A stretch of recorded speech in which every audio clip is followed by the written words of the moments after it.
Welcome back. The investigation into conditions at NGOs where the remaining Esidemeni patients are being accommodated has now been concluded. 94 psychiatric patients died at Gauteng NGOs with invalid licenses, poor resources and untrained staff. A report is expected to be handed over to the National Health Minister and Gauteng Premier early next week. The Esidemeni tragedy still weighing heavily on the nation's conscience.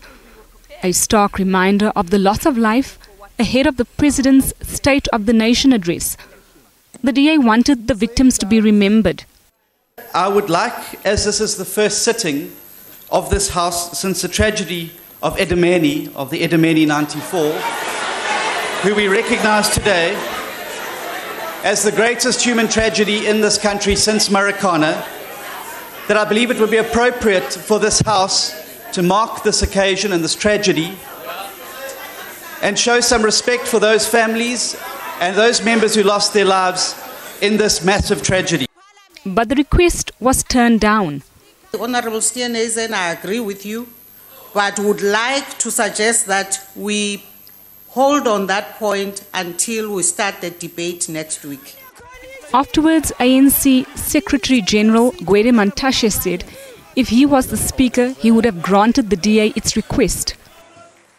In his address, the President called for swift action.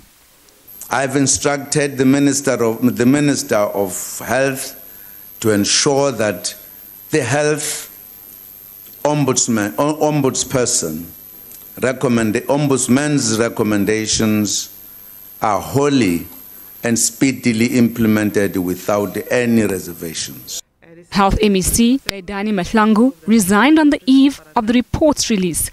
Gauteng Health HOD Dr. Ban Selibano has since been suspended. On Monday or Tuesday, they will give a comprehensive report to the Premier and the Minister of Health, and thereafter we will have to decide what is the next step. But their report will indicate how many people, exactly how many patients are being cared for in the NGOs. More heads could roll. Gillian Pillay, SABC News, Johannesburg.